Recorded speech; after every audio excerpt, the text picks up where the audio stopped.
आली चालली, आपण सगळेजणांनी दिवाळी साजरी केली, आनंदाने साजरी केली.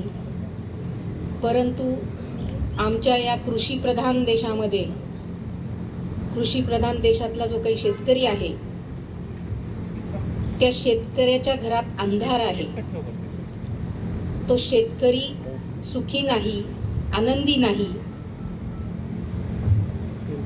कारण गेल्या 2 वर्षापासून शेतकऱ्याच्या मालाला भाव नाही. मागच्या 2 महिन्यापूर्वी सोयाबीन आयात केला, आत्ता कापसाच्या 22 लाख गाठी आयात केल्या.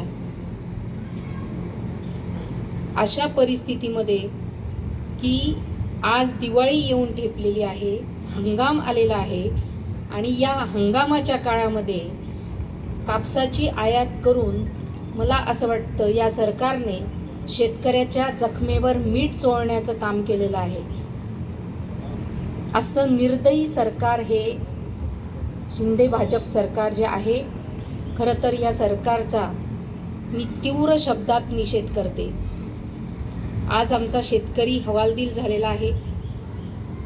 जेव्हा त्यांनी बघितलं की कापसाच्या म्हणजे कापूस त्याचा उत्पन्न शेतातून त्याच्या घरात आलेलं आहे आणि अशा परिस्थितीमध्ये कापसाच्या गाठी आयात करणं, जे त्याच्या तोंडात आलेला घास हिसकावून घेण्याचं काम या सरकारने केलेलं आहे. म्हणून खरं तर आपल्या पत्रकार बांधवांना फराळाचं निमित्त होतंच, परंतु आज शेतकरी सन्मान दिवस आहे आणि या शेतकरी सन्मान दिवसाच्या दिवशी जो काही शेतकऱ्याच्या तोंडातला घास काढून घेण्यात आलेला आहे, हा अतिशय शोकांतिका आहे आणि अतिशय वाईट दिवस या शेतकऱ्यावर या सरकारने आणलेले आहेत. हे या खरं पत्रकार परिषदेच्या माध्यमातून आपल्यापर्यंत पोहोचवायचं होतं आणि आपल्या माध्यमातून सबंध शेतकऱ्यांपर्यंत हे पोहोचवण्याचं एक निमित्त होतं. सोयाबीनला भाव मिळावा यासाठी आम्ही गेल्या 2-2.5 वर्षापासून अनेक आंदोलनं केलेत. आपण सगळेजण बघत आहात, आपण सगळेजण साक्षीदार आहात. धरणे आंदोलनं केले, रास्ता रोको केलं, सगळ्या गोष्टी करून बघितला, सरकारचा निषेध केला, तरीसुद्धा शेतकऱ्याच्या मालाला भाव मिळाला नाही. शिवसेना उद्धव बाळासाहेब ठाकरे या पक्षाच्या व्यतिरिक्त तुम्ही या पाचोरा भडगाव मतदारसंघामध्ये कोणत्या नेत्याने, कोणत्या उमेदवाराने हे आंदोलन असे केले शेतकऱ्याच्या विरोधात, हे आपण दाखवून द्या. एकाही व्यक्तीने असे आंदोलनं केले नाहीत. शेतकऱ्याच्या बाजूने कुणीही बोललं नाही. ना विद्यमान आमदार बोलले, ना अमोलभाऊ शिंदे बोलले. हे सगळे सत्तेमध्ये होते आणि तरीसुद्धा यांनी कोणत्याही गोष्टीचा प्रयत्न शेतकऱ्याच्या भाववाढीसाठी केलेला नाही. ही अतिशय शोकांतिका आहे. खरं तर शेतकऱ्याचा प्रश्न म्हणजे हा अगदी जिव्हाळ्याचा प्रश्न आहे आणि या जिव्हाळ्याच्या प्रश्नावर जर तुम्ही काहीच बोलत नसाल आणि जर का शेतकऱ्याचा मधल्या काळामध्ये पाऊस पडला, अतिवृष्टी झाली, शेतकऱ्याचं नुकसान झालं, अशा वेळी स्वतःला कुणी कृषी मित्र म्हणतं, कुणी भूमिपुत्र म्हणतं. भूमिपुत्र म्हणवून घेणारे फक्त शेतकऱ्याच्या बांधावर जातात आणि बांधावर जाऊन सेल्फी काढतात.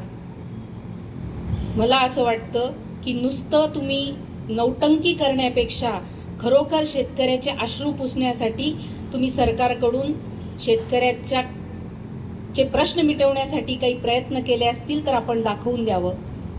मला असं वाटतं की यांनी फक्त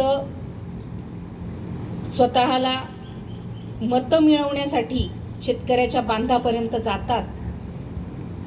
हे आमच्या शेतकरी बांधवांनी लक्षात घेतलं पाहिजे. हे फक्त मतं, शेतकऱ्याची मतं मागण्यासाठी फक्त हा प्रकार चाललेला आहे, हे आपल्या सगळ्यांच्या माध्यमातून मी सबंध जनतेला सांगू इच्छिते.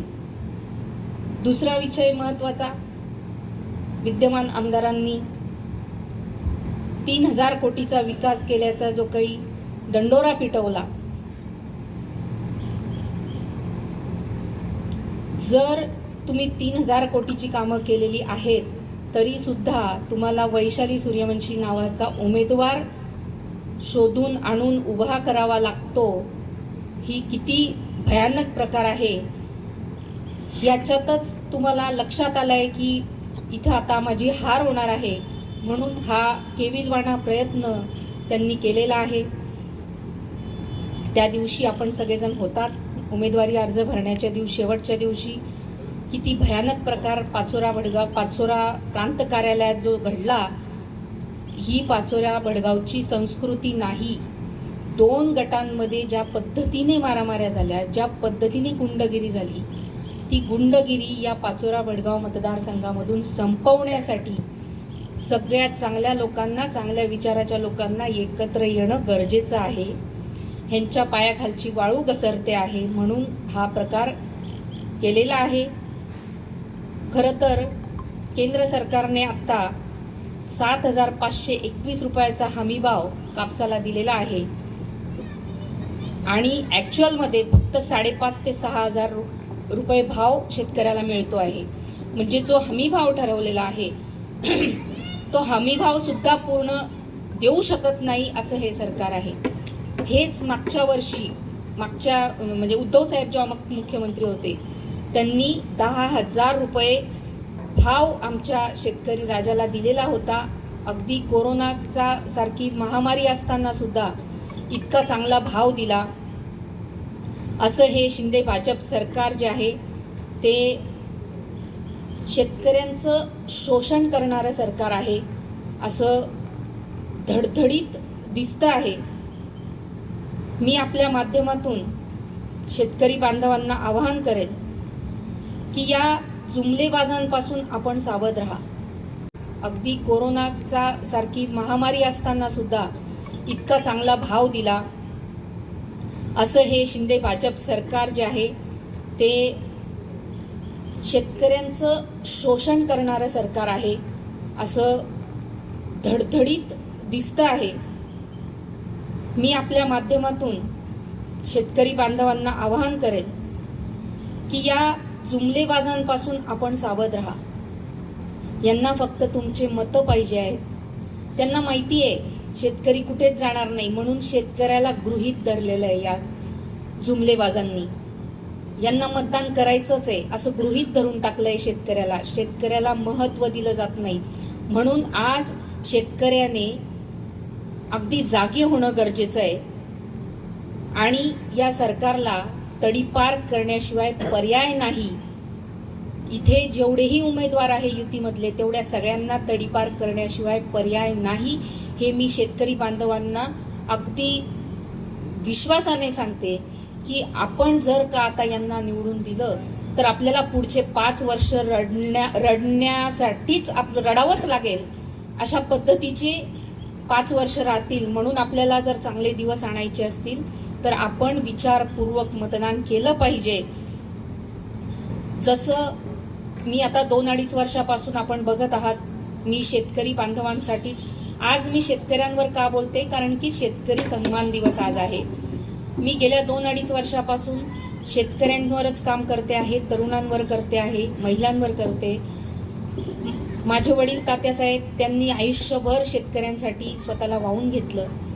त्या पद्धतीने मी सुद्धा शेतकऱ्यांचे प्रश्न विधानसभेत पोहोचवण्यासाठी माझा 100% प्रयत्न असेल. कारण मी सुद्धा स्वतः कृषी पदवीधर आहे, म्हणून शेतकऱ्यांच्या समस्या, शेतकऱ्यांच्या भावना ह्या सगळ्या मी समजू शकते.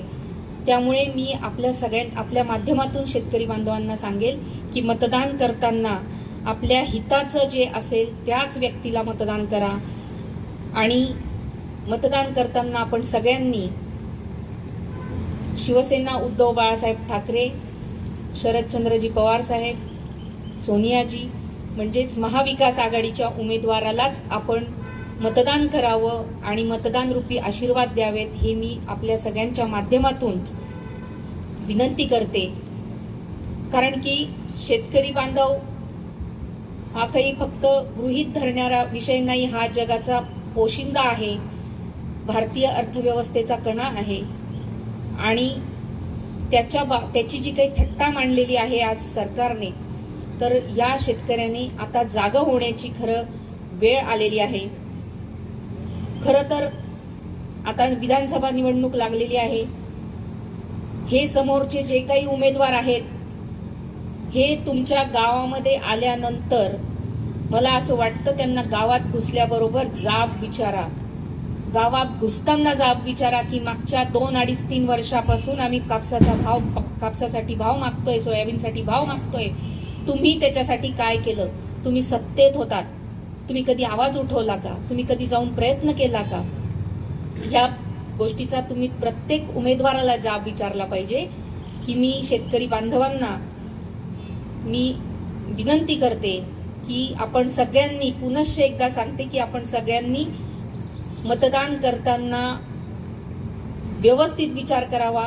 केंद्राची निवडणूक आपल्या हातून गेलेली आहे, परंतु राज्यात चांगले दिवस आणायचे असतील तर आपल्याला महाविकास आघाडीशिवाय पर्याय नाही, ही मी आपल्या माध्यमातून सगळ्या नागरिकांना विनंती करते. आणि आज पाडवा आहे. सबंध या पाचोरा बडगाव मतदारसंघातील सर्व जनतेला, माता भगिनी बांधवांना, तरुणांना मी दिवाळीच्या मनापासून शुभेच्छा देते. आणि आपल्या आयुष्यातला जो काही अंधार आहे तो अंधार मिटून या नवीन वर्षात आपल्या आयुष्यामध्ये भरभराटी, आनंद आणि आरोग्यमय जावं, ही मी विनंती, ही परमेश्वराजवळ मी प्रार्थना करते. आणि इथेच थांबते. धन्यवाद. जय हिंद, जय महाराष्ट्र. लोकनायक न्यूज